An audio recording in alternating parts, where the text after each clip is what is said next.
The world outside is hushed, your lights are off. But imagine being miles from anywhere on a desolate highway, when something truly impossible emerges from the darkness. Tonight, we share two chilling tales that will make you rethink ever driving alone after 3 a.m. Story 1, The Roadside Child. This happened to me in the fall of 2019, when I was working nights for Swift Transportation, hauling general freight cross-country.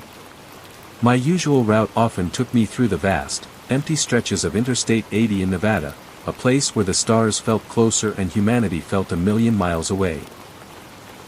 It was a lonely job, but I'd grown to appreciate the solitude, the rhythmic hum of the diesel engine, and the endless ribbon of asphalt stretching into the dark. My shifts usually ran from late evening to early morning, meaning most of my driving was done under a blanket of starlight or a sliver of moon.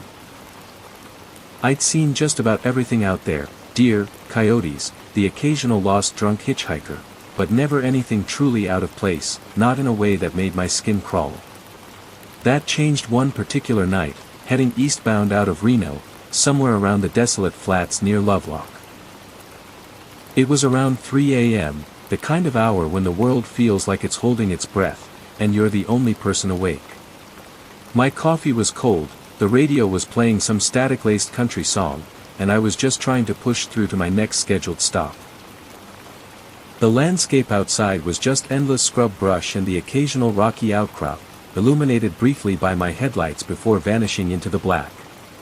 There was no light pollution for miles, no other cars, nothing but me and my 18-wheeler.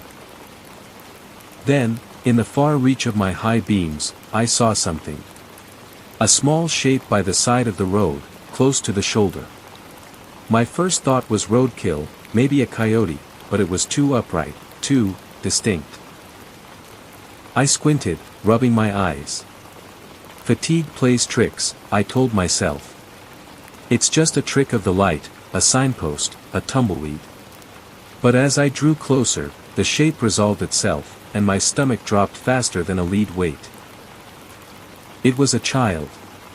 A small child, no older than 4 or 5, walking deliberately along the white line of the highway. Just walking. In the middle of nowhere, at 3 in the morning. My brain struggled to process it. No car, no adults, just this tiny figure in what looked like faded pajamas. My first instinct, the human one, was pure alarm. A lost kid. Abandoned. My foot instinctively went for the brake. I slowed the rig, flicking on my hazards. Even as I did, a cold dread began to creep in, chilling me deeper than the desert night. There was something profoundly wrong with this picture, beyond just the obvious danger to a child. As I eased closer, preparing to pull over a safe distance behind, the child stopped. It didn't turn its head slowly, didn't glance over its shoulder. It just stopped, then, in one smooth, unnatural motion, it pivoted to face my truck. My high beams caught its face. And that's when the last shred of my rational mind shattered. Its eyes weren't just wide, they were impossibly wide, disproportionately so for its small face. And they were utterly, completely black. Like twin voids reflecting nothing, not even the light from my truck. There was no expression, no fear, no curiosity, nothing human in those eyes. Just a profound, ancient emptiness. A jolt of pure terror went through me, making my heart hammer against my ribs. I slammed on the brakes, the air brakes hissing, but the massive truck still rumbled forward. The child, still facing me, started to walk again. But this time, it was walking with me. It matched my speed, step for step, keeping pace with my slow-moving rig. Its head remained perfectly still, those black eyes locked onto my windshield. It was moving too fast for a child of that age, too smoothly, effortlessly gliding alongside my 10-ton vehicle. My hands clenched the steering wheel, knuckles white. The temperature in the cab seemed to plummet, a sudden, unnatural cold seeping in through the vents, carrying with it a faint, cloying smell of damp earth, like freshly turned soil after a rain. Panic seized me. This wasn't a lost child. This was something else. Something utterly wrong. I floored the accelerator, the engine roaring, trying to get away, trying to leave it behind. The truck picked up speed, slowly at first, then faster. And the child kept pace. It was running now, a blur in my peripheral vision, still somehow effortlessly matching my speed. Its movements were fluid, almost serpentine, impossible. Then, a soft tap. A sound that cut through the roaring engine and my pounding heart. Tap. Tap. Tap. It was coming from my passenger window. My head snapped to the right. Pressed against the glass, just a few inches from my face, was a tiny hand. Mud-streaked, pale, but unmistakably a child's hand. And those black, abyssal eyes were staring directly in at me, right through the window. It was impossible. I was doing 60, then 70 miles an hour, and this thing, this child, was not only keeping up, but was right there, outside my window, tapping. A low, guttural gasp escaped me. I couldn't breathe. My foot pressed harder on the pedal, pushing the big rig to its absolute limit, the speedometer climbing past 80. The tapping continued, insistent, a faint scratching sound now, as if trying to dig into the glass. I was screaming now, though no sound came out. My eyes were fixed on the road ahead, not daring to look directly at it, but it was there, a dark shadow in my peripheral vision, a constant, horrifying presence. The smell of damp earth intensified, mingling with something else now, something faintly metallic and foul. I could almost feel its breath, cold and stale, on the other side of the glass. The air in the cab was glacial. My hands were shaking so violently I almost lost control of the wheel. I was convinced it was going to break through, that those black eyes would be the last thing I ever saw. Suddenly, as quickly as it appeared, it was gone.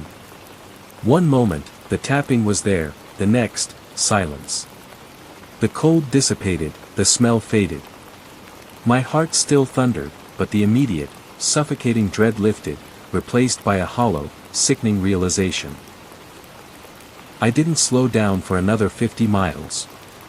I drove like a madman, tears streaming down my face, the adrenaline coursing through me so intensely I felt like I was going to explode.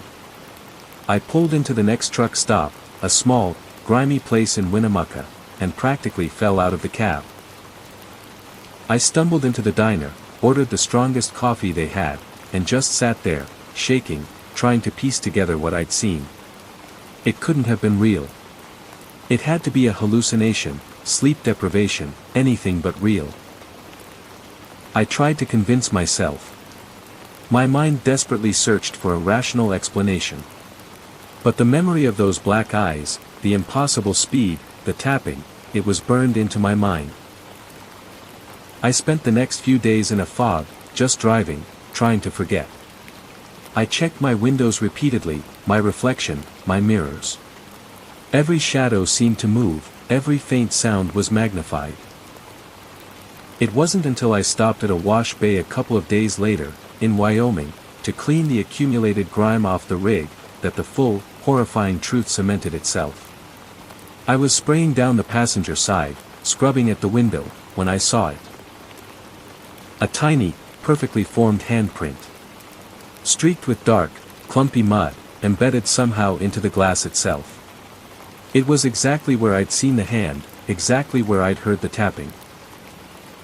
I scrubbed at it, hard, with a stiff brush and high-pressure soap. It wouldn't come off. It was as if the mud had fused with the glass, a grim, impossible stain. A physical imprint of the impossible. I scraped at it with my fingernail until they bled. It's still there, even now. I eventually sold that rig, couldn't stand being in it anymore, but the image of that handprint, those black eyes, it's etched into my soul. I don't drive nights anymore. Can't do it. And sometimes, when the wind blows just right, or the house settles at 3 a.m., I swear I hear a faint, soft tapping at the window. A tiny, insistent sound. And if you ever find yourself on a lonely highway, late at night, and you see something small by the side of the road, something that doesn't belong, for God's sake, don't slow down. Just keep driving. Don't look too closely, and never, ever, let it get close enough to touch your window. Story 2, The Gas Station Smile. This happened to me in the fall of 2019, when I was working nights at a campus coffee shop while studying at Michigan State. My shift typically ended at 2 a.m., and since I lived in a small town about 40 minutes west, my drive home was always through silent, pitch-black rural roads. Most nights, I cherished the solitude. It was a chance to decompress after hours of slinging lattes and dealing with caffeine-fueled students. I'd put on a podcast, roll down the window if it wasn't too cold, and just let the endless Michigan farmland roll by. My route was always the same, M43 West, a long, winding road that cut straight through dense forest and stretches of open fields. There wasn't much out there, just a scattering of farmhouses and the occasional blinking tavern sign, long since closed for the night. I knew every curve, every dip in that road. It was my nightly ritual, a predictable end to my day. That night, however, something felt off, even before I left the campus parking lot. The air was unusually still, heavy and damp, with an almost metallic tang that I couldn't place. And though the sky was clear, there was a strange, dull pressure in my ears, like before a storm that never breaks. I dismissed it as fatigue. I'd pulled an all-nighter for a paper before my shift, and my body was screaming for sleep. But as I merged onto M43, the feeling persisted, a prickle on the back of my neck. About 20 minutes into my drive, the low fuel light flickered on. I usually topped off before heading home, but this particular night had been slammed, and I'd completely forgotten. I swore under my breath. My heart sank. I knew the only gas station for miles was about 10 minutes further down, right at the crossroads of M43 and a county road. It was a decrepit old place, a single pump under a buzzing fluorescent light, attached to a boarded-up convenience store. I hated that gas station. It always gave me the creeps, even in broad daylight. At 3 a.m., it felt like a ghost town, an abandoned relic of a bygone era. Still, running out of gas was a worse prospect, so I pressed on, my unease growing with every mile. When I finally pulled in, the station was exactly as I remembered, desolate. The single fluorescent tube above the pump hummed, casting sickly yellow light on peeling paint and rust.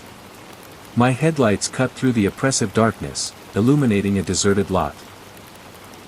I parked beside the pump, killed the engine, and the sudden silence was deafening. No crickets, no distant hum of traffic, just the faint buzz of the light and the ticking of my car's cooling engine. It felt like the world had gone utterly quiet just for me. My internal alarm bells were blaring, a primal instinct screaming at me to lock the doors and drive away. But the fuel gauge was almost on empty, and the logical part of my brain insisted I was being paranoid. I needed gas. Taking a deep breath, I got out of the car, keys clutched tight in my hand. The air outside was colder than it had any right to be for late October, a bone-chilling dampness that seeped straight into my clothes. I shivered, not just from the cold. I fumbled with my gas cap, my eyes darting around the periphery. The woods across the road seemed darker, denser than usual, almost watchful. Every shadow looked like it was holding its breath. I felt profoundly exposed, vulnerable. The pump sputtered to life as I inserted my card, a familiar whirring sound that was surprisingly comforting. As the nozzle clicked into place, beginning to fill my tank, I leaned against the car, trying to shake off the creeping dread. That's when I heard it. A faint, almost imperceptible scratching sound, like fingernails dragging lightly across plastic. It seemed to be coming from the other side of my car, near the back passenger door. I froze, my breath catching in my throat. I told myself it was just debris, or maybe a small animal, but the sound was too rhythmic, too deliberate. It stopped as soon as I focused on it. My heart hammered against my ribs. I slowly walked around the back of my car, peering into the shadows, but saw nothing. The back door was shut, the window up. Nothing seemed amiss. I returned to the pump, trying to convince myself it was just my imagination, amplified by the late hour and my exhaustion. But as I watched the numbers climb on the pump, a new sensation washed over me, a sudden, intense drop in temperature, right behind my back. It felt like someone had opened a freezer door directly behind me. The hairs on my arms stood on end. My skin crawled. I could feel a faint, hot breath on my neck, even though I knew no one else was there. I didn't dare turn around. My body was screaming at me not to just pretend I hadn't felt it. I stared straight ahead, at the dark woods, willing the gas to fill faster, my mind racing. Then, a sound, so soft I almost missed it, right next to my ear. A guttural, raspy whisper. It breathed my name. Megan. My blood ran cold. It wasn't just a whisper, it was my name, pronounced with an unsettling slowness, like the speaker was savoring each syllable. It came from directly behind me, impossibly close. I gasped, a small, involuntary sound, and spun around, my heart leaping into my throat. There was nothing there. Just the dark, empty space between me and the boarded-up convenience store. My eyes darted frantically. My car, locked, safe, was right next to me. I looked at the dark windows of my own vehicle, just to confirm. And that's when I saw it. Pressed against the inside of my locked driver's side window, a face. It was pale, unnaturally white, almost luminous in the faint light. Its eyes were dark, like empty sockets, but they were fixed on me, wide and unblinking.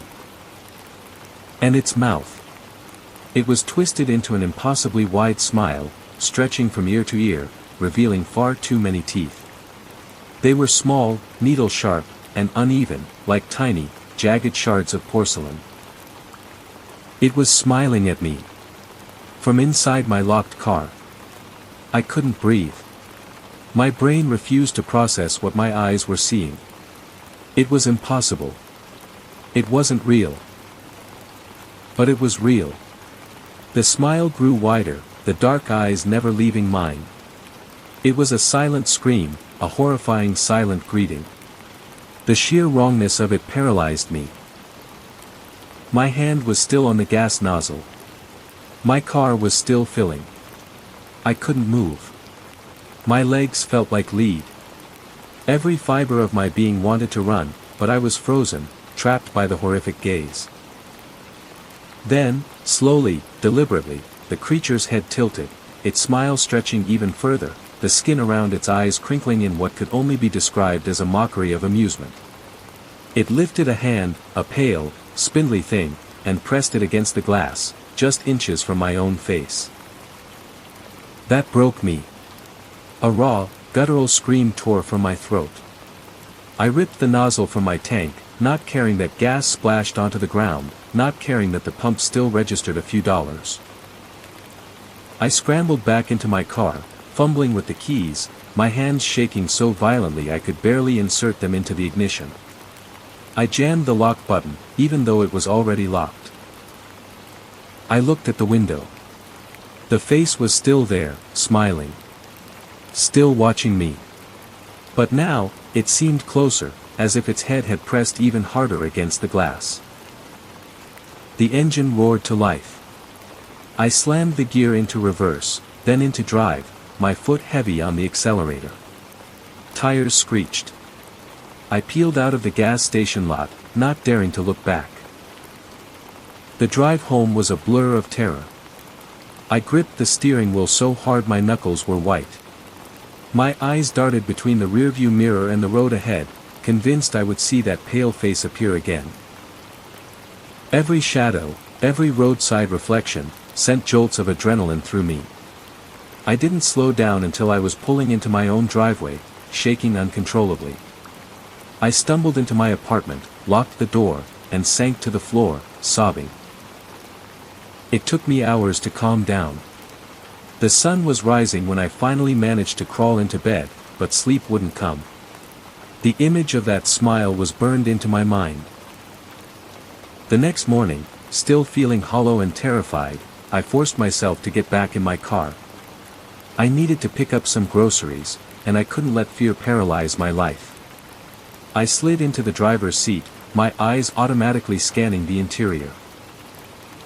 And that's when I saw it. Tucked deep into the seam of my steering wheel, tangled in the leather, was a single, long, black hair. It wasn't mine. My hair is light brown and short. It was impossibly long, fine, and utterly, unmistakably black. A perfect strand. It looked like it had been deliberately placed there, a chilling little gift. My blood ran cold again. It had been inside my car. That face, it had been real. And it had left a part of itself behind. I never went back to that gas station. I changed my route home, even if it added 20 minutes to my drive. But it didn't matter. The gas station was just where it showed itself. I check my rearview mirror constantly now. Every time I get in my car, every time I'm driving alone at night, I glance back. I can't shake the feeling that something rode home with me that night. It's still here, somewhere. Watching. Waiting. And if you ever find yourself at a desolate gas station late at night, and you get that unsettling feeling, that chill behind you, don't ignore it. Don't turn around. Just get in your car, lock the doors, and drive. Because some things, once seen, never truly leave you.